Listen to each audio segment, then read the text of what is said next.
Количественное. Кто помнит, откройте ваши конспекты, скажите мне, какие еще направления роста церкви мы говорили вчера. Первое. Количественный рост церкви.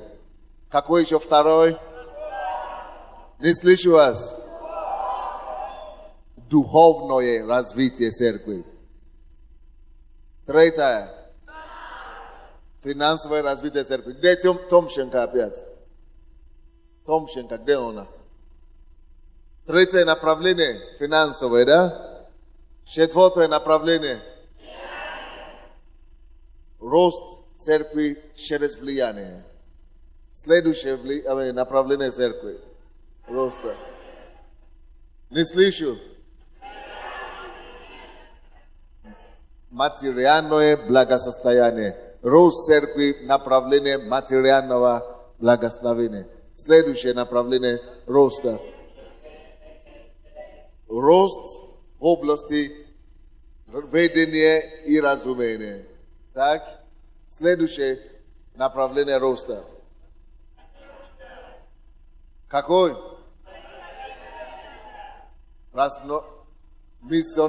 Размножаться или миссионерское направление церкви. Следующее. Преобразование общества. И следующее. Постоянное взращивание лидеров. И следующее. Добрые дела. Вот как раз церковь в Фастове это пример того, как церковь может расти не только количественно.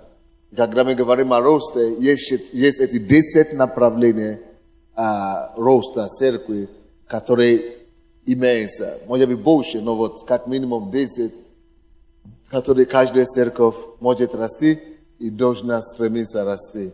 Вот, давайте мы сейчас пригласим пастора Игоря, пускай скажет нам истории 5 минут, истории своей церкви, что он стал церковью, во сколько лет он стал пастором, и хотя церковь не слишком большое, как бы количественно, но пускай он скажет нам, какие прорывы они имели и имеют за это время. Сколько лет он пастор? Добрый вечер. Служение я свое начал в 24 года, стал пастором. Я был 3 года верующим всего на все. И такие прорывы, допустим, начали мы строить свое здание. Но это здание не просто как бы сама постройка. Некоторые пастыря говорят, там маленькое, а те судят большое. Дело не в самом как бы размере здания. Дело в том, что здание уже имеет свои финансы. Это здание, оно в области финансов, можно сказать, оно сделало прорыв. И если посчитать, оно на данном этапе ее уже оценили в 500 000, пусть гривен. Когда мы закончим, будет долларов, а пройдет время, инфляция сама его перенесет в будущее в $1000. То есть, время само его внесет туда. То есть мы въедем на коне, а не под конем, получается. Если я сейчас смотрю цены, которые прыгнули, допустим, в строительство, если бы мы сейчас начинали строить, мы бы уже не построили его. Материал настолько подорожал, мы бы просто не смогли. А тогда мы просто поняли время, которое мы начали делать. Вот, я хочу, чтобы вы, которые были вчера, потому что ты опять вчера не был. Проблема. Потому что мы на посту, все пастора должны здесь присутствовать. А кого отец любит, а он делает замечание. Потому что многие так и просто себя ведут. Вчера мы говорили о 10 направлениях роста церкви. И мы говорили, что рост не только в направлении вертикальное, количественное. Из того, что он говорит сейчас, кто мне скажет, какие 2 направления, как минимум, у этой церкви в росте церкви? Кто скажет? Финансовое направление роста и какой? Имущественное. Не важно, сколько стоит это здание, тогда имущественное влияние. Каждая церковь должна иметь имущество. Имущество – это всегда влияние, это тоже рост. Вот, допустим, мы, центральная церковь в Киеве, у нас количественный рост может быть 25 человек, 1000 человек в Киеве, но у нас нет своего здания. у нас нету своей земли, у нас нету это проблема. Значит, мы не росли достаточным образом в этом плане. Это значит, финансовый рост у вас есть, потому что если вы смогли за 4 года, да? За 2. За 2 года построить свое здание, свою церковь и иметь такой финансовый прорыв, что дом будет стоить $500,000. Для церкви, которая сколько человек? Где-то 150-170 человек. Меньше 200 человек в церкви. Строить церковь на $500,000. Разве это не есть рост? Говорите что угодно. Скажите, что хорошо, эта церковь не растет. 200 человек это ничего. Хорошо, но у тебя нету то, что у них есть. У них есть рост в направлении имущества. У них есть рост в направлении финансового. Так? Ну и я воспользовался тем ресурсом. То, что мы строили церковь, это дало мне хорошую базу и основу, пройдя какой-то уровень, начинать свой бизнес. И Бог мне однажды в сердце просто, положил на сердце, говорит, таким образом, как вы Царство Божие развивали, расширяли, вы можете лично свою жизнь как бы устраивать, делать независимым служение служителей, бизнесменов, поднимать. И мы начали строительство, занялись строительством коттеджей. На данный момент мы делаем, вот сейчас где-то уже 10-й дом мы делаем за 3 месяца. Вот сегодня один пастор у нас служил. За сколько месяцев? За 3 месяца. За 3 месяца. Жив Бог. Кто согласится со мной среди нашей остальных пастора, что мы спим? Кто согласится, что он спит? За себя говорит. А вы знаете, почему вы оказались в этой положении спящей? Потому что вы не послушны. Вы мне не послушны. У вас проблема. Парень 24 года пошел, послушался радикально, и у него получаются такие результаты. Хорошо. Все возможно. Поверьте и послушайте. И давайте пойдем. Хорошо? Пастор, вы на летнем посту сказали, когда вы собирали пастырей, отдельно говорили за недвижимость, вы мне сказали лично такую фразу, я понял. Вы сказали тогда, говорит, если вы без денег построили церковь, то с деньгами вы тем более построите. Я взял это слово, а когда был Новый год, вы сказали, это год прорыва в финансах. Я взял это слово, это как, зеленый свет от Бога, как акция для меня. Я просто принял, уловил, и мы сразу начали в этом вариться, двигаться, начали искать возможности, путей, то есть начали копать. И за короткое время, только сегодня пастор Федорищенко у нас был в церкви, он проповедовал, я возил его. Если бы он был, он сейчас бы сказал, он молчал, говорит, я не могу ничего сказать. Я его вывел позавчера, этого Федорищенко. И он обещал, что первый будет последний, что он проснется, говорит. Он смотрел, я думаю, что если бы он был, то он бы рассказал впечатления свои. Вчера я поэтому не был, потому что сейчас мы только начали, и у меня период надо, когда все становится. Мне еще надо присутствовать, оно все становится. Я уже зарегистрирован как предприниматель, я хочу строительную фирму зарегистрировать, чтобы это положить на основу, чтобы это уже было как фирма. Ты получил анкету? Да, есть. Нет, анкету, это клуб. Да, вот анкета есть. Хорошо. И назови твои книги, чтобы люди знали секреты твоего успеха. Есть одна из самых таких первых книг, это «Служение без границ». Это я описал о видении. То есть то, что дает мне результат двигаться без препятствий, то, что я далеко вижу. Напишите название этой книги «Служение без границ», Игорь Томченко. Потом следующая книга «Принципы движения вперед». То есть Бог дал мне определенные простые принципы. Сделайте, чтобы было слышно здесь впереди мониторы включите. Следующая книга «Принципы движения вперед». То есть это самые простые принципы. Движения вперед. Да. То, что работает, друзья, я вам просто хочу сказать, оно работает. Оно в нашей жизни работает. За тот период, когда я стал пастором, это я поделюсь свидетельством, наша церковь удвоилась, и финансы с того момента, как я принял церковь, 4 раза выросли и держатся на этом уровне. И мы ни у кого не просим, мы благословляем и за свои финансы, и по сегодняшний день строим. У нас на стройке в церкви каждый день работают люди. Мы за всем платим деньги, мы никого не обманываем, всем даем деньги, работают за эти финансы. То есть мы за свои финансы делаем, и поэтому то, что в этой книге, это практика. И следующая книга «Как построить свое здание». Я смотрю, много кто проходит эту книгу, все думают, что это только о строительстве церкви. Там просто принципы такие раскрыты в этой книге, как смотивировать людей идти к цели. Вот если у вас есть люди, и вы не знаете, как их заинтересовать, чтобы двигались они к этой цели, почитайте книгу, я вам просто рекомендую. Как построить свое здание. Да. Просто был сложный период, когда мы начинали строить здания, многие люди не понимали, не поддерживали. Но Бог открыл, дал откровение, как, грубо сказать, заразить людей этим видением, или вдохновить, или смотивировать, заставить, упросить, уговорить, чтобы они шли к этой цели. Поэтому эта книга об этом. Если вы хотите, чтобы быть руководителем, за вами шли, я вам советую эту книгу читать. Окей, спасибо.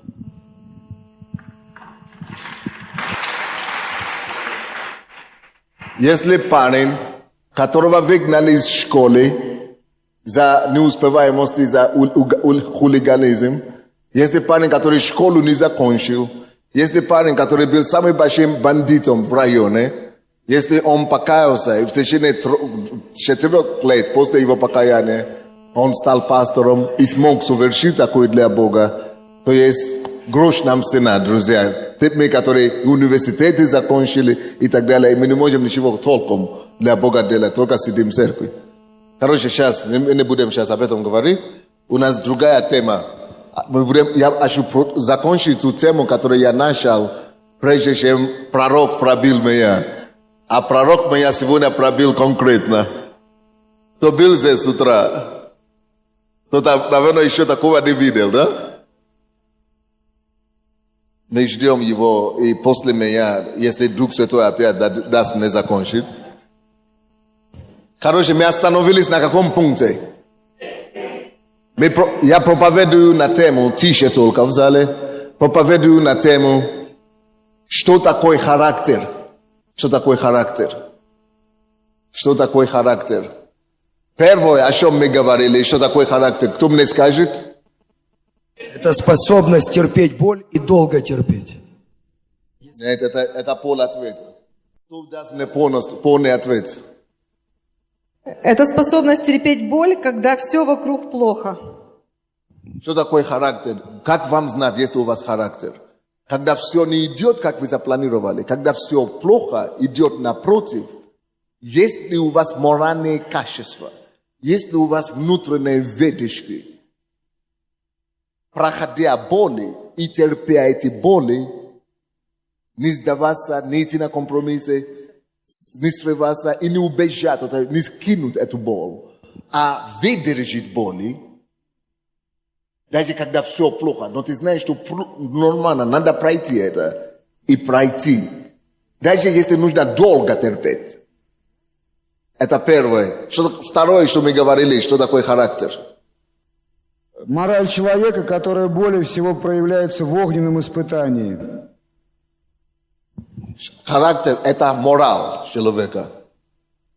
Мораль у вас слабый или сильный, в зависимости от того, что у вас проявляется, когда вы проходите огненные испытания. Правильно мы говорим?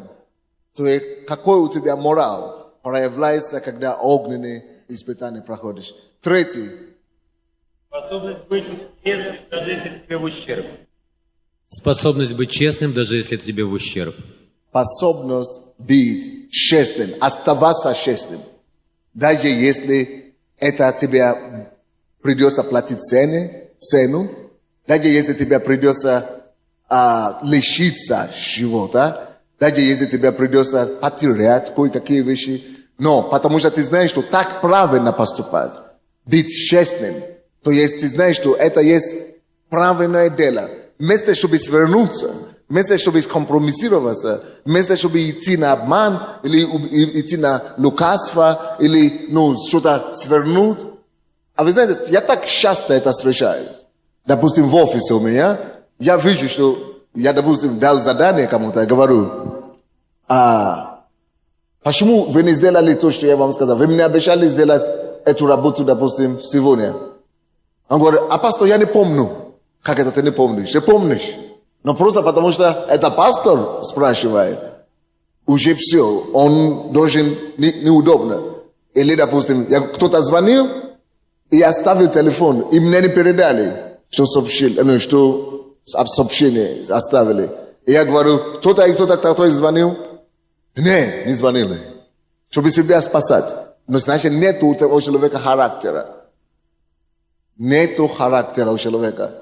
То есть у него нету, он нечестный, он лукавый. Четвертое, что я хочу вам дать. Характер – это надежность. Такой уровень надежности, на который всегда можно полагаться, как вам сказать. Правильно я говорю? То есть это такая надежность человека, что можно всегда на него положиться. Что есть даже не только, чтобы ты мог только положиться. Это такой, чтобы человек был настолько надежным, что ты сможешь предсказать его следующие шаги. Допустим, кто-то приходит и говорит: мы поймали твоего мужа там в баре. Но ты настолько, как жена, знаешь, что это не твой муж, настолько уверен в том, что он не может быть. Такая надежность, такая упование, такая надежность, вера у тебя в нем, он такой надежный, что он не пойдет в казино, он не пойдет в бар. Он такой надежный, что ты можешь брать на себя ответственность за него и сказать: он не такой, он не пойдет. Это не его вы видели в баре. Это как одно случай. У нас один член парламента был членом нашей церкви, ходил к нам в церковь. И я поймал его каким-то образом в блуде. Он начал гулять с девушками в городе. А церковь, когда в городе церковь большая, опасно ходить в церковь и гулять. Потому что кто-то из девушек придет в церковь однажды. И так и получилось. Подруги этой девушки, с кем этот депутат гуляет, пришел в церковь. А тут депутат сидит на первом ряду, и его чествуют как верующего. Депутата, как верующего парламентария. И, конечно же, эти девушки, эти слухи дошли до меня.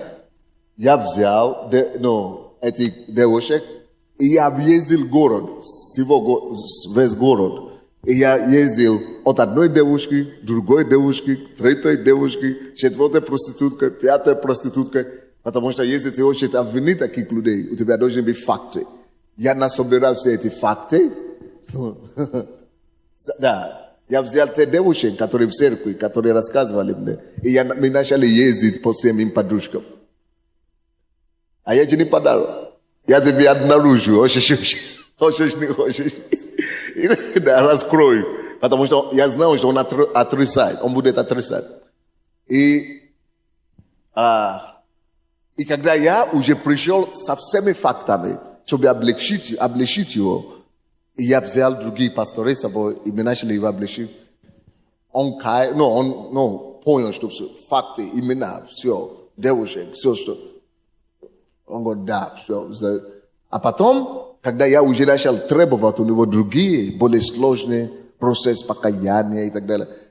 И вдруг, я не знаю, если моя жена там была или нет, и вдруг он начал мне говорить: ну какая разница, что говорят? Обо мне, о вас, обо мне. О вас тоже говорят много. Вот, допустим, я был в каком-то ресторане, и нам не рассказывала одна проститутка, что вот этот парень, вот этот негр, который по телевизору выступает, я уже переспала с ним. А я говорю: класс, у тебя тоже есть алиби теперь. Вот я же ездил по твоим девушкам и раскрыл. Вот у тебя тоже есть аргумент. Давай. Причем на этот раз не только ты поедешь. Я настаиваю. Найди мне эту девушку. Давай, поедем. Прямо сейчас поедем. Мы искали эту девушку по всей Украине. Нету таких девушек. Я говорю: хорошо, не нашли в Украине. Может быть, где-то уехала к маме. Может быть, проститутки. Может быть, что-то. Я говорю: давай по-другому сделаем. Я пойду за свой счет на телевизор, на телевидение. Пойду на телевидение и выступлю, что если от одна девушка украинская здесь, с кем я переспал, от одной вообще в жизни, или кого я целовал, пусть станет, пусть по телевизору, национальное телевидение, пусть выйдет и засвидетельствует. Против пастора Сандей. Тут же все они взяли самоотвод. Все обвинения упали как катушки. И девушка, которая им рассказывала это, потом начали говорить, ну, извините, я это рассказывала, потому что я искала авторитет, потому что, круче становится, оказывается, в рынке проституции, с кем ты спишь, оказывается, тоже рейтинг дает.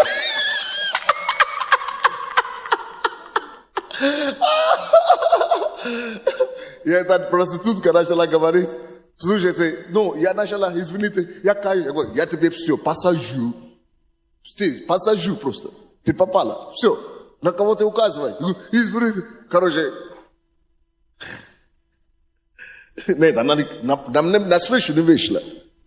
Это через них я передаю, они не могли ее никак. Если бы она вышла, она думает, что я ее убью. Ну, может быть, это неправильно даже, может быть, они сами даже придумают, кто его знает. Но когда у тебя есть, характер, ты знаешь, что может быть, что не может быть. Это не ты. Это невозможно. Вот. Я до сих пор никого не целовал, не спал и не буду. Я уже заранее знаю. Но важно не только, чтобы ты знал. Важно, чтобы люди вокруг тебя знали. Чтобы они могли, чтобы другие могли за себя ступиться и говорить, что нет, это не он. Допустим, когда КГБ начали, они посадили эти африканцев в нашем здании церкви, где Каралова, где мы арендовали. Вы помните эту историю? Когда их поймали, арестовали, журналисты приводили, с наркотиками, И говорят, что это Сандей покрывает торговлю наркотиков, потому что нигерийцы все наркоманы. Даже эта государственная служба это все построила. И то мы не могли попасться. Потому что настолько мы вообще не имеем дела с наркотиками, что не могли доказать. Безупречность. Вот, молодец. Характер – это безупречность. Вот это слово, которое я искал. Характер – это что? Безупречность. Безупречность. Характер – это безупречность. Predictable reliability. Predictable reliability. Это на английском. Predictable reliability. Это такое неупречность, или как мы говорим? Безупречность. Это такое безупречность, что можно на тебя полагаться. Можно полагаться. Предсказуемый. Не знаю. Предсказуемый человек. Человек предсказуемый. Допустим, я слышал историю одного пастора. Я этого пастора знаю, знакомый. Я поехал в Америку проповедовать в одной церкви, на одной конференции. И этот пастор поселил меня в гостиницу. И я там жил. А вы знаете, в Америке и на Западе вообще есть разные услуги гостиницы. И одна из услуг, которые есть в гостинице, это то, что после 12-го канала, или после какого-то канала, называется вообще Pay-TV. Это телевидение, за которое нужно оплачивать. Платное телевидение. Это то, как они стараются... Слушайте, что с микрофоном? Это то, как они стараются уберечь малолеток и так далее. Только взрослые могут туда заходить и платить. Но есть нормальное телевидение, и можно платить. То есть характер. Что такое характер? Характер. И не как построить характер, я просто говорю, что какой характер. И, я закончил, жил там неделю и уже готовился уехать.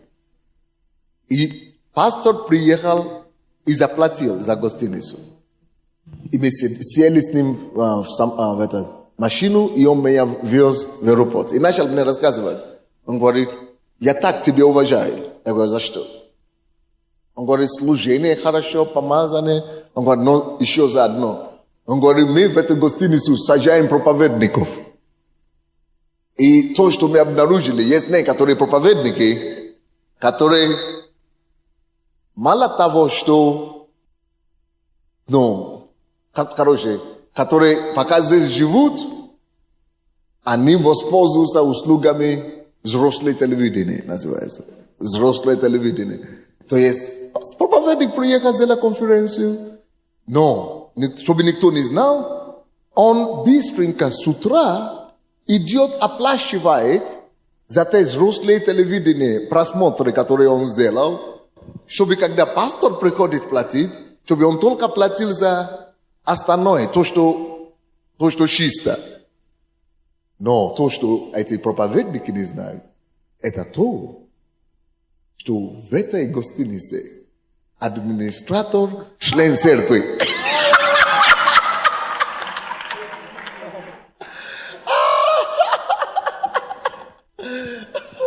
И попались конкретно. И когда пастор приходит оплачивать за легальное, за законное использование гостиницы, на всякий случай он начинает допрашивать своего администратора, своего члена церкви. Ну что, дай мне, расскажи, какой этот пастор. И тогда, вот так они знают, то есть слово. Вроде бы эти пастора не падали в блуд, и не упали в блуд, слава Богу. Но вот те внутренние вещи, которые вы отказываете победить, те страсти, те, отвлечения, поход, против которого вы отказываетесь сражаться, когда появляется возможность, когда никто не видит, когда в темноте, в тайне, когда вы свободны, вы можете делать что угодно. Если у вас не будет характер, построенный железно, если у вас не будет, качества, такие моральные устойчивости, устроенные и построенные у вас, дьявол найдет вас.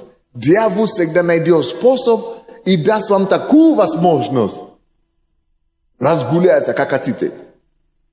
Это как другой пастор, который поехал в Америку заработать деньги. И пока он там зарабатывает деньги, здесь, когда он делал, гулял, иногда он может, какие-то наркотики принимать, никто не знал. Но когда он в Америку, нету церкви, нету родственников. Стал наркоманом, и его посадили в тюрьму. Свобода, да? Свобода. То есть дьявол тебя найдет. Или нет. Поэтому характер важен. Характер важен. Нужно построить внутри. Это не ради людей, не ради Бога, но ради тебя. То, с чем ты не хочешь сейчас побороться, позорит тебя завтра. Допустим, если у тебя есть любовь к деньгам, жадность, любовь к деньгам, и ты сейчас это не видно, потому что у тебя особо денег нет, то Бог или дьявол тебе даст такую возможность, чтобы когда церковь твоя вырастет, все деньги же через тебя будут проходить. Если ты не будешь строить это характер, нету характера, нету этой надежности, то ты обнаружишь, что ты сам начнешь воровать от имени церкви, от имени Бога церковные деньги. Хотя ты пастор. Ты начнешь воровать церковные деньги. Итак, что имеется в виду? Мы должны построить в себя такой характер, такие качества праведности, святости, чтобы не ради людей, чтобы люди думали, что это ты такой герой. А чтобы, если ты сам знал, то ты есть. Если бы ты стал, вы знаете, другие думают, что они нас знают, но никто нас не знает, кроме Бога и мы сами. Вот, ты знаешь, что у тебя есть там, который не хватает. Что нужно делать? Возьми местописания, которые к этому имеют отношение. Возьми книги, которые Именно об этом говорит. И начни живи в этой книге. Вот каждую неделю читай эту книгу, пока ты не приобретешь такую силу.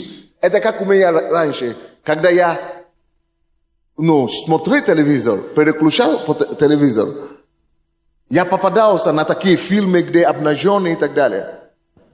Но, когда я укрепился, когда я, пошел учить, заниматься над собой, брать книги, укрепился, я просто начинаю наглеть дьяволу. Я прихожу, включаю порнографию, я говорю, я смотрю, теперь попробуй трогай меня теперь. Когда у меня подкреплен и построена мощь внутри, я смотрю порнографию или какой-то любой канал, говорю, теперь попробуй трогай меня. И ничего не бывает. Я как железо, не реагирую и все. Я над этим, я начинаю молиться за их покаяние. Но нельзя это делать. Вам нельзя это делать. Просто я вам как пример. К чему пример? Я говорю просто о том, слушайте, просто о том, что какая разница? Это же тот же самый я. Когда я, нормальный.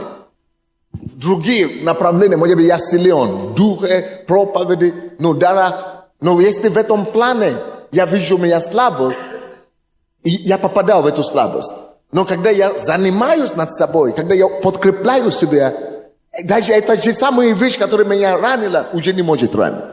Вы понимаете, да? Вот, допустим, было время у меня, когда, даже есть разные ситуации. Нормально же, да, брать сестру, обнять ее, и ты ничего не чувствуешь. Но бывают такие моменты, когда ты начинаешь что-то чувствовать. И когда я начинаю что-то чувствовать, я знаю, что, слушай, у меня проблема. Тогда я иду, и я начинаю подкреплять себя, заниматься собой, чтобы нормально было, чтобы ты мог быть, поэтому я такой свободный, могу, потому что... Но есть моменты, и даже у меня, у всех, когда ты слабый в этом плане. Поэтому я говорю людям, если ты видишь, что это твоя проблема, подкрепи сильно. Если она приходит, не позволяй себе упасть вниз, пока ты очнешься. Ты иди, подкрепи себя, возьми все проповеди в этом плане. Возьми все проповеди, построй, чтобы это слово стало плод. И когда это слово стало плод, тогда дьявол, ты просто будешь смотреть на дьявола и будешь смеяться. Аллилуйя. Но от блуда надо бегать. Поэтому бегать. Просто я имею в виду, что ты не будешь такой уже слабый, падать. Упадки такие не будет, как это было. Следующее. Что такое характер? Характер – это integrity in secret. Никто не понимает, что? Характер – это порядочность в тайной комнате. Когда твои дети уезжают в отпуск, жена уезжает, ты один дома со всеми твоими спутниковыми каналами. Чем ты занимаешься, показывает, какой ты внутри, какой твой характер. Когда мужа нету дома, детей нету, ты одна дома, чем ты занимаешься? Либо ты болтаешь с соседками, либо ты смотришь какие-то ерундовые покупки, какие-то магазины, сериалы. Такой ты и есть. Когда никто не видит, никто не может проверить. О характер – это суть человека в тайне. Характер – это суть человека. Какой человек есть, когда никого нет, такой и он. Характер – это умение быть благочестивым, когда никого нет. The ability to be godly when there is nobody around. Повторите все равно. Даже если я говорю на английском, все равно повторите. Повторяйте все равно эти слова, которые я говорю на английском. Способность быть порядочным. Способность быть богобоязненным, когда никого нет дома. Когда тайны, когда тебя никто ничего не скажет. Допустим, мы с женой имели это разногласие раньше, но теперь уже все в порядке. Допустим, мы с женой едем куда-то на отдых, да? Пляж. И И знаете, что такое мужчина? Мужчина это не то же самое, как женщина. На пляже все раздеты там, теперь вообще все, даже не, это как называется это? Ни липчик уже не носят, ничего, ни плавки, ничего. Просто лежат и все. А я-то знаю, жена не знает, что у мужчины проблема. Жена говорит, давай будем тоже на пляж пойдем лечь. И там 200 других человек, которые раздеты. А я... У тебя начинает быть... как это сказать? У тебя начинает быть выбор. Либо быть героем, аллилуйя, пошли.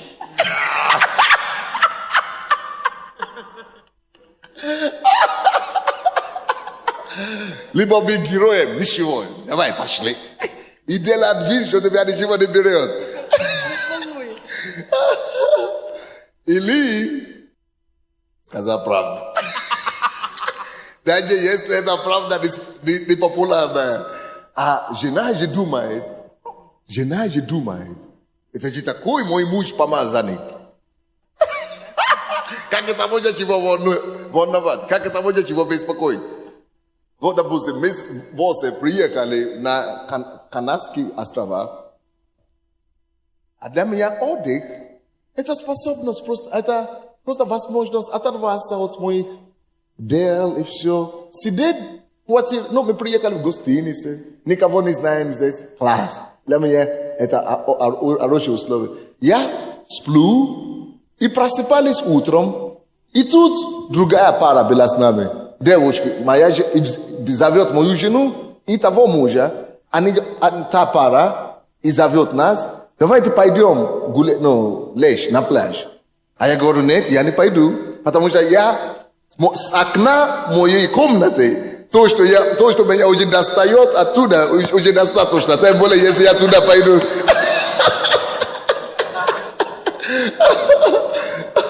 И я говорю боссу, что принцесса, давай иди с ними, но я не иду.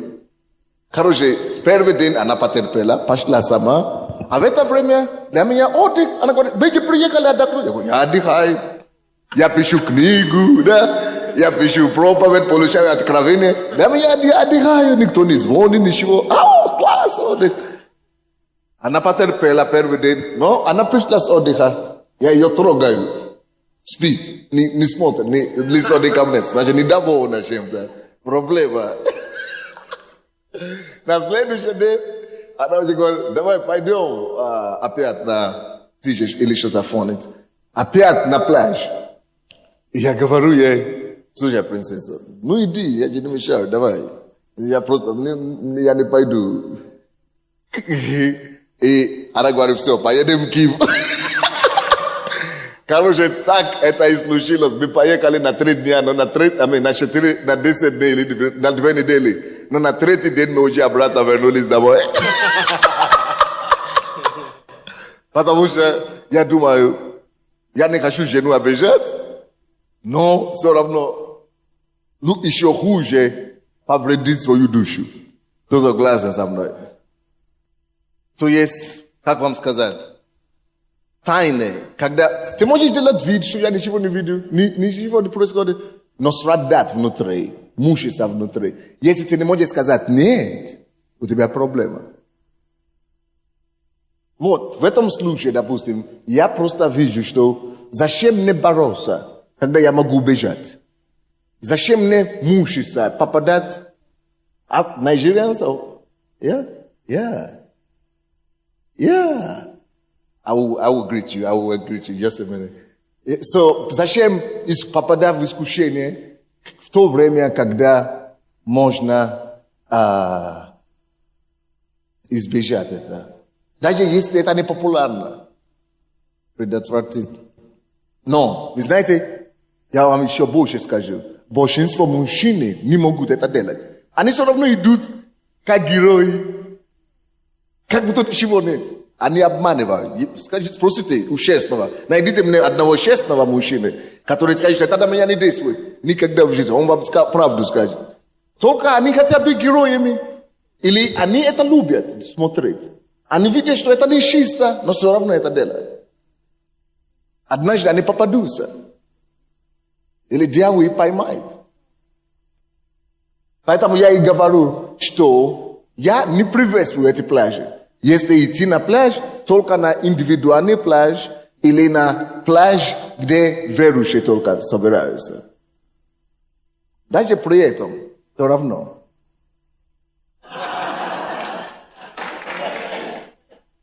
Какая разница? Плод есть плод. То верующий, то неверующий. Плод есть плод. Так что, молодежь, вы знаете, что я заметил? Каждое лето, особенно первые 2 года нашей церкви, после пляжей 5% церкви отпадают от Бога. Они не возвращаются. После отдыха, после пляжа до 5% не возвращаются в церковь. Потому что всякие случайные отношения, всякие уже поплыли и все, поехали. Лучше убежать. После отпуска эти все. Ерунда какие-то. Дьявол. Это дьявольская сеть. Сеть сатаны. Вот я вижу пастор София здесь. Дайте мне это полотенце. Где она? Пастор София здесь. Я не помню, чтобы с тех пор, как мы с ней работаем, чтобы она была на отпуск какой-нибудь или пляж какой-нибудь. Вообще даже речь не идет. Или загорела. Никогда. Если люди серьезные, фокусированные, вам никогда этими... Это все равно мирские способы, как задушить нас от Царства Небесного. Следующее. Характер. Характер позволяет человеку хранить слово или хранить обет, хранить обещание, даже если для него это невыгодно. Держать слово, даже когда ему это невыгодно. Держи слово, даже когда ему невыгодно. Мы договорились купить это дело за $200. А потом через неделю приходишь, я говорю, вот цены такие, рынок такой, теперь уже по $400. Если ты верующий, и ты такой, значит у тебя нет характера. Характер позволяет человеку держать слово. Написано в Псалом 15, по-моему, да, 15. Что человек, который клянется и дает слово на свой вред, оригинально, на свой вред, и все равно не изменяет его. Если он даст слово, это то, что Иисус сказал, не клянитесь. Почему он говорит, не клянитесь? Потому что да будет ваш да, да, и ваш нет, нет. Не клянитесь, не стоит клянуться. Потому что ты должен быть человек характера настолько, ты должен быть человеком характера такой высоте, что ты только сказал, и люди все знают, что так и есть. Тебе не надо доказывать, тебе не надо объясняться, тебе не надо что-то оправдаться.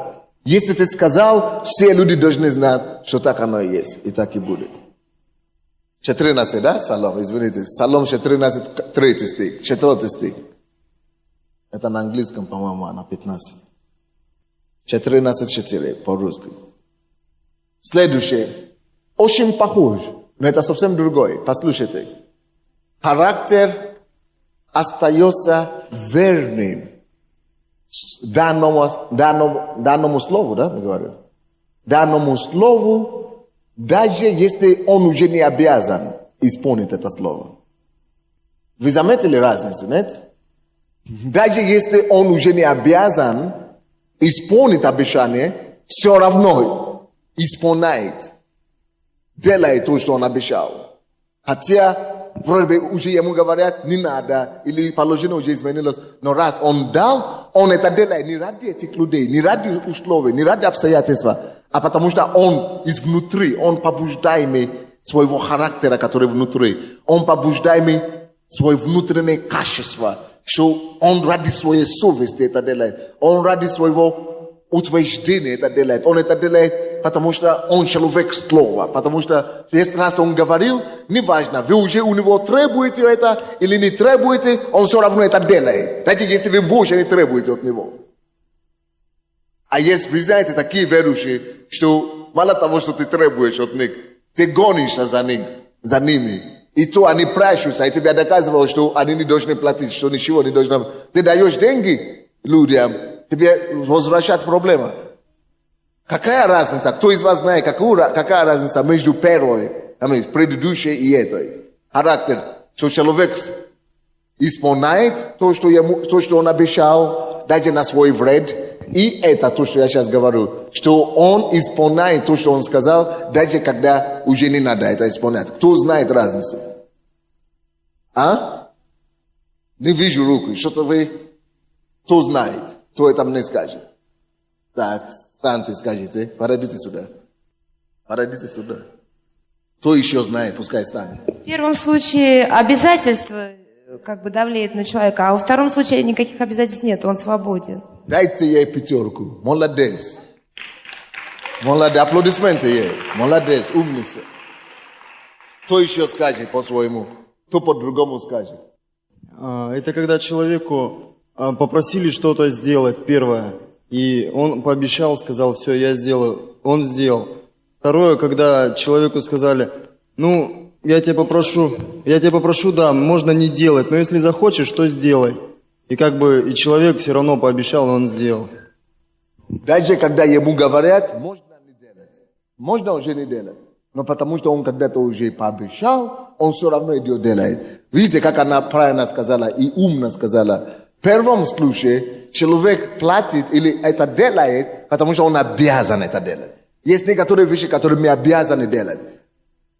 У тебя характер есть или характера нет, все равно ты это делаешь, потому что либо тебе надо получить зарплату за него, либо тебя посадят за это, либо тебя посудят, будут судить за это, либо какое-то последствие будет.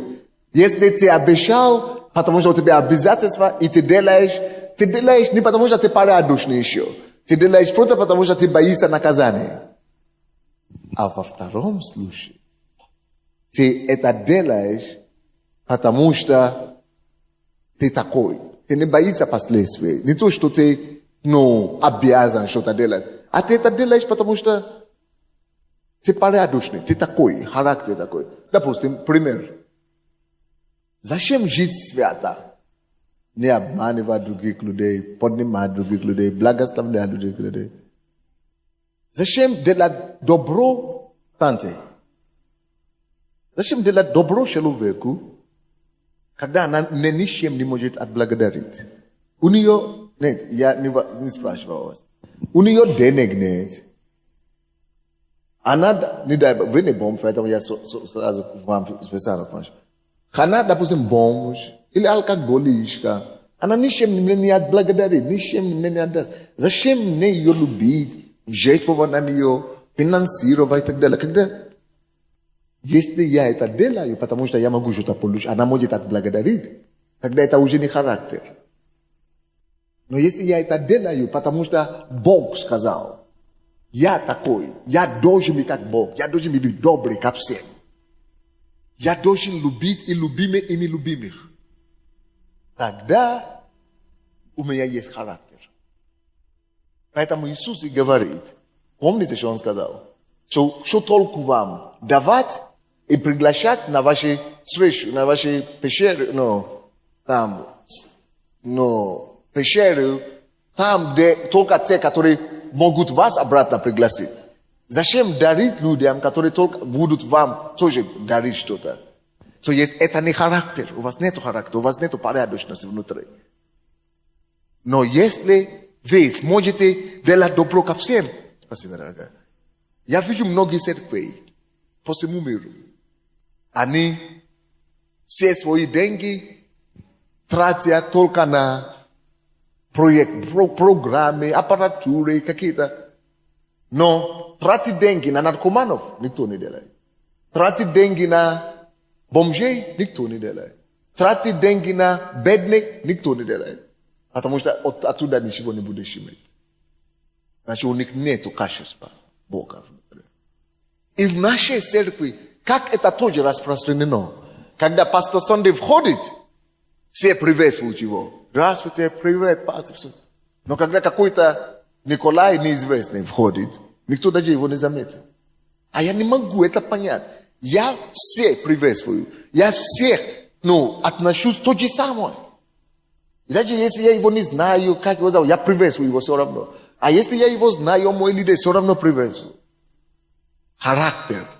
Это все зависит от того, что вы построены, что у вас построено внутри. Любовь построена? Насколько, на какой уровне эта любовь? Или вообще она отсутствует? Она отсутствует. Проблема. Если вы делаете что-то, потому что вы должны, как пастор, любить, поэтому вы любите, допустим, некоторые люди, они пастора, они проповедуют только в церкви, только в зале. Потому что они обязаны от обязательства. Ну, я пастор, должность, ну, заставляю. Но скажи им проповедовать в автобусе, скажи им проповедовать на улице, скажи им евангелизировать где-то в метро.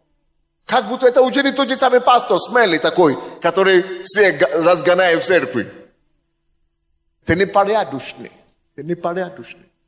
Порядочность говорит о том, что человек делает наружу то, что он может делать в тайне и в наружу, и он делает это как естественно. Это уже часть его натуры.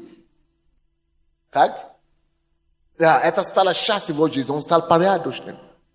Он не нарабатывает, он не зарабатывает очки, он не выполняет обязательства, он не играет роль.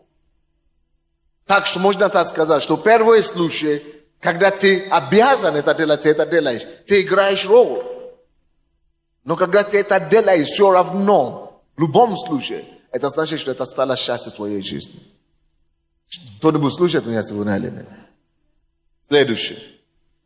Это то же самое, что когда пастор Сандей здесь, кто-то его любит и уважает. Как только что его нет, что там пастор? Давай сделаем свое.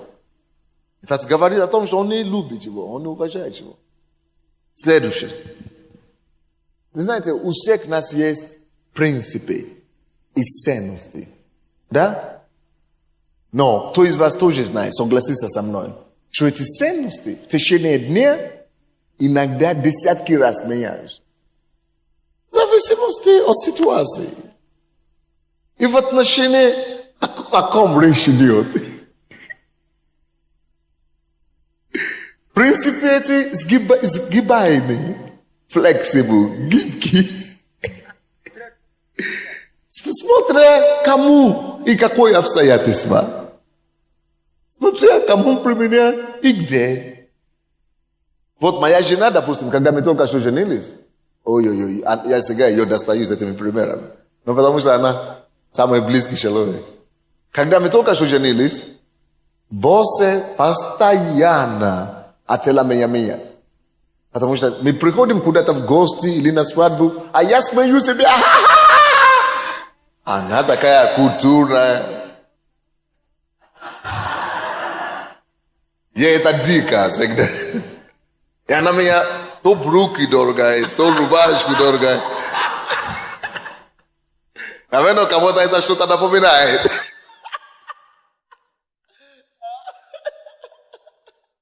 Но, в принципе, это роль жены, частичная роль. Вот. Она раньше, она так всегда дорогала. То тут, то так. Не, давай. Ну, давай, нельзя так громко говорить. Нельзя так смеяться, нельзя.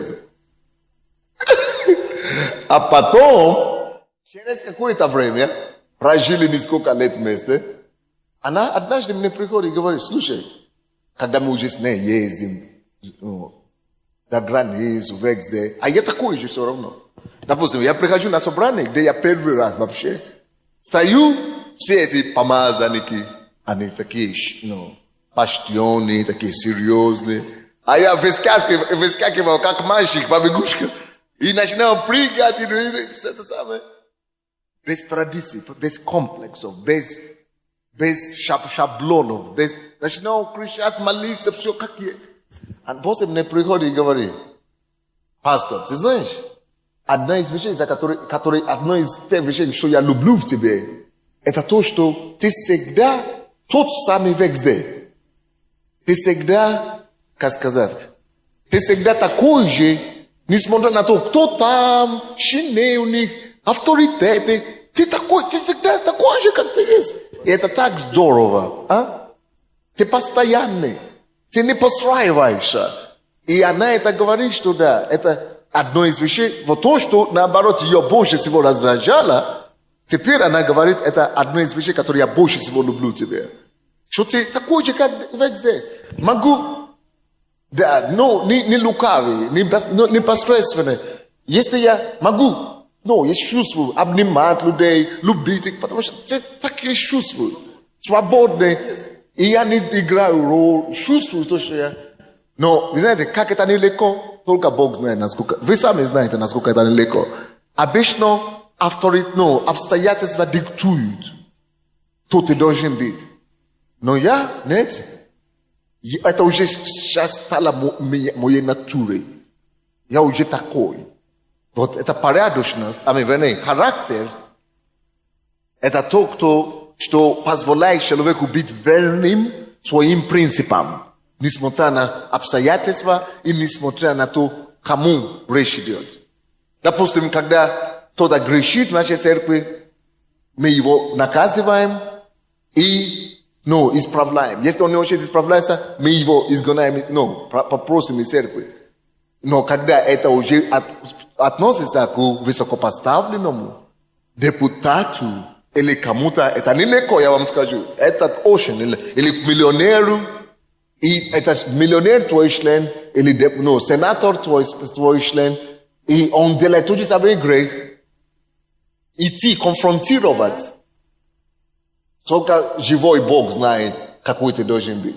Но все, это люди думают, пастор Сандей, почему в вашу церковь ходят богатые люди и депутаты? Только потому что вы компромиссируете. Это потому что меня не знают. Вы идете на компромисс с ними, вы им не говорите правду, они просто не знают меня. Я так говорю им правду, что страшно даже быть. Просто, если бы вы только посторонний человек, просто как присутствовали бы, просто как наблюдающий, и то страшно. Когда я говорю всем людям везде, потому что принципы не должны меняться, несмотря в отношении к кому. А ценности не должны меняться, несмотря в отношении к кому. И ценности и принципы не должны меняться, несмотря на обстоятельства, ситуации и так далее. We must learn to stand firm on our values and beliefs and principles, even when it is easier to neglect them. Даже тогда, когда проще якобы замолчать об этом деле или пройти это деле, закинуть на 5 минут, даже когда вроде бы легче не придерживаться этому принципу, все равно будьте верны своим принципам. И именно ценности. Будьте верны тому, что правильно. Даже когда в этом случае вроде бы невыгодно. Вы помните ситуацию во Второй мировой войне в России, когда выводили верующих и стояли пистолеты, КГБшники, за них, и говорят, кто из вас сейчас отречется от Бога, того мы спасем. Но тот, кто скажет, что все равно его Бог, это самое мы расстрелим.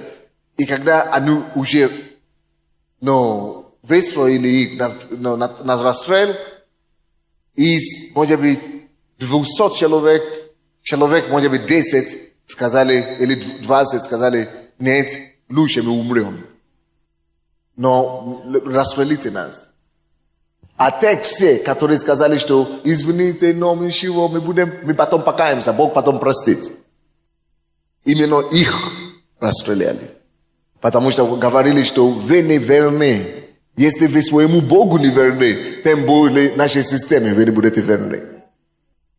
И сразу их расстреляли. А те, которые сказали, что мы готовы идти к Иисусу, их отпустили. Научитесь быть верными своим принципам и ценностям. Это характер. Но это не придет просто так. Вам надо его построить. Вам надо найти эти слабые места у вас. Вам надо Слово Божье, чтобы подкреплять себе, над этим работать и быть верным все время, несмотря на что. Следующее. Человек с характером живет убеждениями, а не удобствами. Это важно. Или обстоятельствами. Еще раз скажу. Человек с характером живет убеждениями или принципами, а не удобствами или обстоятельствами. Потому что обстоятельства разные будут поворачиваться к нам, и которые будут манить нас. Давай, здесь же все выгодно, здесь же все хорошо. Давай, сюда сделай так. Ну какая разница? Ты потом объясни ситуацию, потом поймут. Но порядочность и характер, он говорит нет.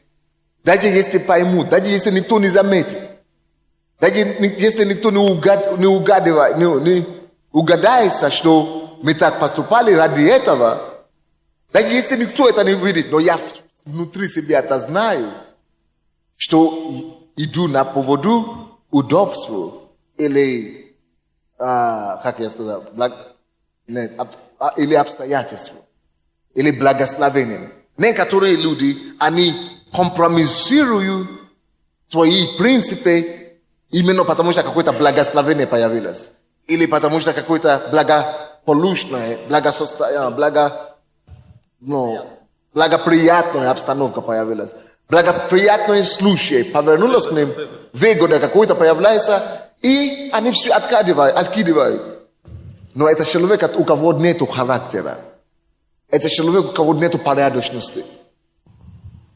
Вот, допустим, наш мэр Черновецкий, он ненавидит такие вещи. Он ненавидит, чтобы его хвалили, чтобы его, ему говорили, плясали, говорили хорошие слова и так далее. Он сразу, ты становишься его врагом. Это значит, что ты хочешь что-то от меня говорить.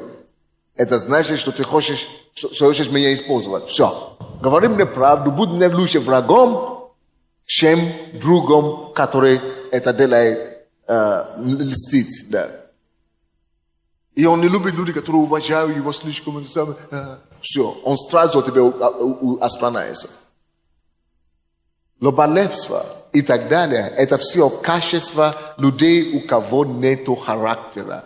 Это проблема характера. Это надо уметь построить. Уметь строить надо. То есть, человек, который достойный человек качества, человек порядочности, он знает, что правильно, и он будет придерживаться этим вещам, этим стандартам, этим принципами, этими ценностями, несмотря ни на что. Итак, человек характером живет убеждениями, принципами своими, а не удобством, обстоятельством или выгодой. Значит, самое главное для нас не успех. Самое главное для нас не что? Не услышу. Не слышу вас. Не успех. Самое главное для нас это не успех. Самое главное для нас это не деньги. Самое главное для нас это не удобство.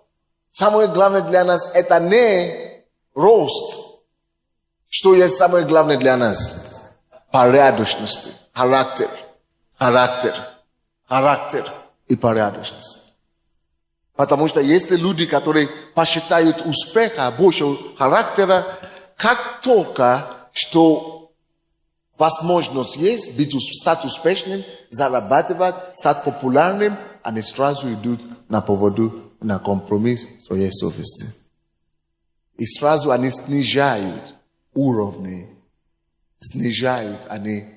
уровни свои требования к себе и к этому обстоятельству. Но человек характером живет убеждениями и принципами. Следующее. Это приводит нас к следующему пункту. Жизнь человека, самое главное, не его достижения или успехи. В жизни самое главное это характер человека. Внутренние качества человека важнее, чем его внешние успехи и внешние достижения. То есть люди все, допустим, больше всего кидаются на внешние успехи. Особенно в Америке и на Западе. Это общество, которое вознаграждает успех. И я постоянно удивляюсь, я постоянно над собой работаю, говорю: Господи, помоги мне. Потому что я прихожу куда-то, это пастор Сандей. Все, весь мир чествует, уважают. А я думал при себе в это время, слушай, они даже не знают. Может быть, я только что переспал с проституткой.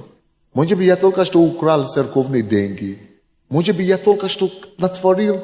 Но только потому, что это пастор 20-тысячная церковь, или этот пастор Сан, все ура, ура, ура. И мир так устроен, к сожалению. Мир устроен так, чтобы люди обращали внимание прежде всего на внешние блески или блески. Но вы должны знать, что хорошо, что есть внешние блески. Поэтому я лично, как освободиться от этого? Никогда не допускайте в свое сердце эти достижения. Пускай они никогда для вас не имеют значения, не будут иметь значения. Я сейчас вам скажу что-то, которое вам, наверное, будет тяжело поверить. Но это правда. Бог мой свидетель. Вы можете поверить, что я не вспоминаю, что это я, пастор Сандей, у кого 20-тысячная церковь. Я даже не помню. Я об этом приходит в голову только когда эти люди передо мной. Я даже не знаю, я даже не в курсе. А если я с Украины уезжаю, я настолько даже не вспоминаю, что у меня церковь. Я даже не вспоминаю, что я пастор. Я даже не вспоминаю манеж. Я даже не вспоминаю офис, что существует такое у меня дома. Я настолько оторван от этих вещей. Я даже не звоню бухгалтеру, чтобы выяснить, сколько пожертвований собрались. За месяц, за неделю. Мне не интересно. Я даже не спрашиваю моей жены. Я только звоню жене. Когда я даже не звоню пасторам, я даже не звоню секретарю. Зачем? Если я где-то другой, я забил. Это не мое. Потому что для меня важно не что у меня есть. Важно, что я есть в это время там. Поэтому, куда я езжу, я не ношу с собой, не тяну с собой мой большой кошелек, или мое большое служение, моя большая церковь, свои люди. Нет, я оторвал себе, я ограждил себе настолько, чтобы это не попускать их в мое сердце. Что когда я уезжаю куда-то, или я где-то вспоминаю только о том, кто я есть внутри, какие мои качества, и Бога вспоминаю. И, может быть, и жену вспоминаю, и детей. Все. Я даже не в курсе, я забываю, кто я есть. Если кто-то меня разбудит и говорит: а кто ты есть? Я говорю: я Сандей. А кто такой Сандей? Я человек, который знает Бога. Или я человек, который дружит с Богом. А что у тебя есть? Я даже, церковь даже мне не приходит в голову, что это что у меня есть. Внешними вещами, то нужно не пускать эти вещи в сердце. Потому что там, где ваше сердце, там ваши ценности. Там ваши сокровища. Сделайте единственное ваше сокровище, Матфея 5:19. Сделайте единственное ваше сокровище Он. И обрастать в себе. Моя цель жизненная и мое сокровище — это кто я есть внутри. Поэтому я всегда говорю: если вы меня забросите в Африку сегодня, построю то же самое, что я здесь. Если вы меня забросите в Америку, еще быстрее построю то, что я здесь построю. За такое же количество времени. Забросьте меня в Европу, еще быстрее построю. Потому что самое главное, что я ценю, это то, что там есть. Это то, что я его знаю, и я хочу быть такой, как он. Эти качества его, они мне дороже, чем церковь, и денег, влияние. Это самое, не вспоминаю. Могу говорить об этом только как пример, или чтобы свидетельствовать, чтобы другие ободрить и так далее. Но не живу этим. Не живите вашими успехами. И не позвольте, чтобы эти успехи вошли вам в голову. Как только что они войдут вам в голову, вы все. Вы закончили. У вас нет характера, знаешь. И когда я делал поправку моим пасторам, даже на этом посту я сделал поправку очень серьезную некоторым, да? Это из-за того, что я вижу эту проблему. мы живем больше внешними эффектами, чем внутренние невидимые качества. Я не могу понять, почему нету здесь пастырей. Или кого-то здесь нету, или уходит, или приходит с утра, или уходит.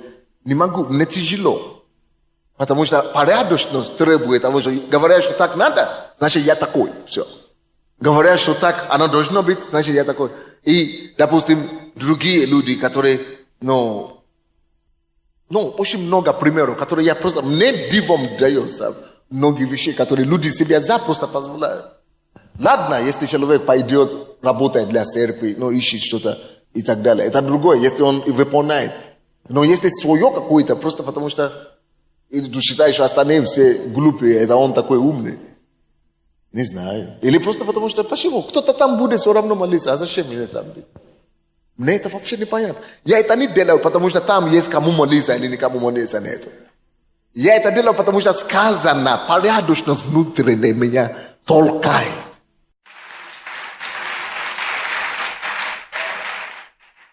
На ночные молитвы. Зачем ходить на ночные молитвы? Это не наше дежурство. Это не наша церковь дежурит. Зачем ходить на ночные молитвы? А есть там кому дежурит?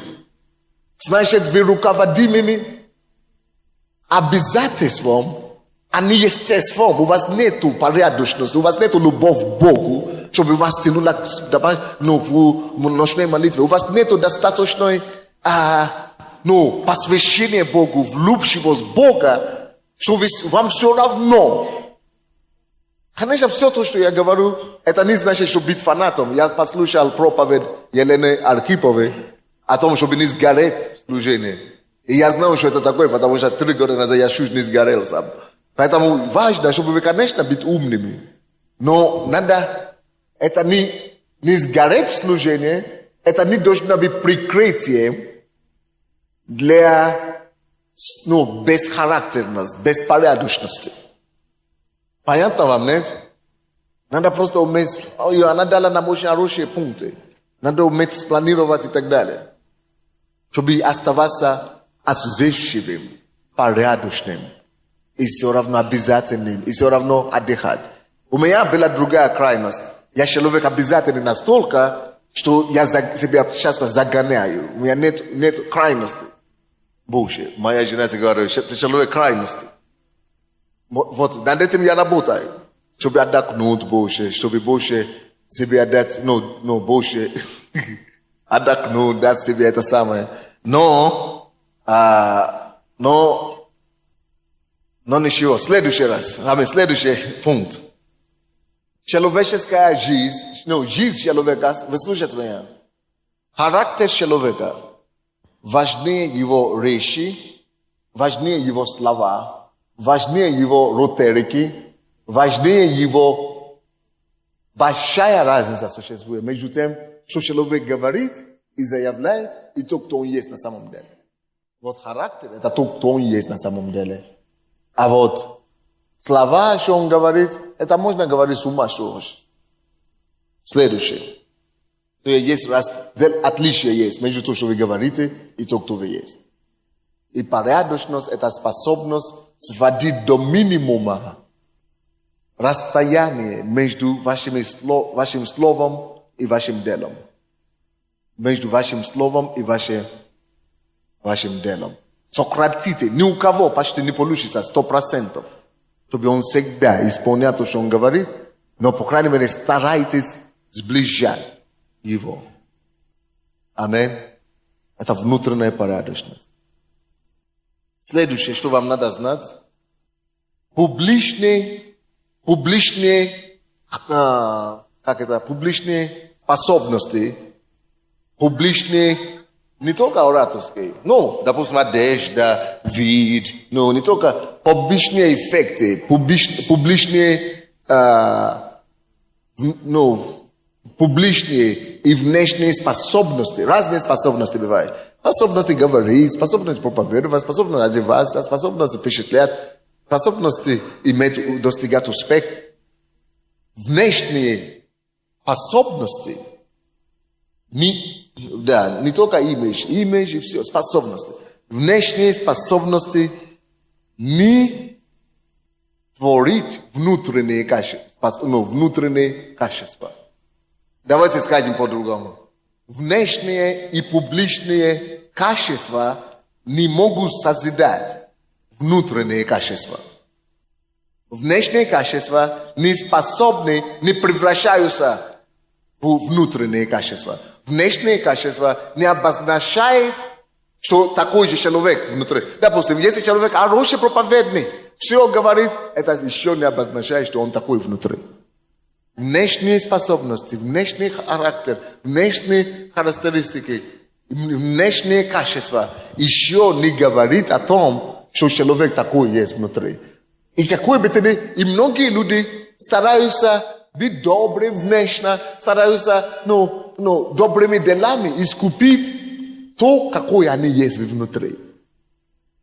Они стараются любить, а внутри, чтобы этими делами искупить свой грех. Нет, внешние проявления никогда не заменит и не отображает, не то, что отображает, не станет. То, что ты делаешь, это внешне и так далее, это у тебя не построит правильные внутренние качества. То, что построит у тебя правильные внутренние качества, это чтобы остановиться, сначала заседать эти качества внутри, а потом, я вам скажу по-другому, внутренние качества, они обязательно всегда соседают и влияют, и соседают внешние способности, характеристики и качества. То есть внутренние качества повлияют на внешние качества. И будет созидать внешние. Public virtues or public virtues or values don't create private virtue or value. Public value doesn't create private value, but private value will create and influence public virtue and value. Следующее. Если человек... Нет. Следующее. Очень важно это послушать вам и понять. Если у человека нет характера, то ему не на что рассчитываться во время кризиса. Кризис, человек остается как человек без почвы, без фундамента, когда испытание приходит. Испытание приходит ко всем. И то, что доказывает нам, показывает, человек выдержит испытание или не выдержит, зависит от того, какие качества он построил внутри себя. Если человек построил качества, когда кризис приходит, он сможет рассчитывать на этот характер. Если он построил характер сильный, упроченный до того, когда кризис придет, он выдержит это испытание. И он выйдет из этой ситуации. Но если у человека нет характера построена, когда кризис приходит, он проваливается. То есть человек, который не построил у себя характер, ни на что рассчитываться во время кризиса и испытания. Человек, который не построил внутренние качества, ни на что рассчитаться ни на что опираться во время кризиса. Но человек, который уже имеет характер, когда кризис приходит, он может выйти и выдержать. Допустим, я же вам говорил в начале, что у меня миллион искушений, особенно сексуальные и так далее. Но я всегда не могу понять, почему я слышу, что верующие падают в блуд. Я всегда думал, как они дошли до этого. Значит, сначала надо раздеться, надо поцеловаться, надо раздеть другого, надо целоваться, надо лежать, надо... Почему не получается у вас остановиться на каком-то этапе, очнуться? Я говорю, у меня такие искушения, что я уже дошло до такого, что я уже был такой случай, что я провел всю ночь с обнаженной девушкой, женщиной, которая умоляет меня просто без ней. С 11 вечера до 5 утра. И ничего не произошло. Конечно, должна была произойти, но даже если моя плоть меня подводила, ну, какие-то вещи, и я уже сам уже хотел, но само на одном этапе, на каком-то этапе, ну, я не представляю, если ты начинаешь силовать, на этом этапе должны что-то прекратить. Чтобы дойти до этапа раздевания, ну, чтобы полностью упасть лицом в грязь в это, значит, вообще ничего не, ну, очень слабо. Это показывает, что очень слабо построено внутри качество, характер. Непонятно вам, нет? То есть, тише, а? Характер, который не построен, не может вырушить в день испытания. Но когда хорошо, испытания будут у всех, хочешь не хочешь. Разные испытания будут у всех. Но характер, который построен, вырушает и помогает, спасает в день испытания и день кризиса. У всех нас будут и финансовые, и сексуальные, и телевидение, и порнография. У всех будут такие испытания. Если мы будем сейчас уже строить характер, ты можешь сказать нет. Она тебя вырушает, она тебя спасает. Но если ты отказываешься его построить, нечего тебя спасать потом. День испытания. Следующий.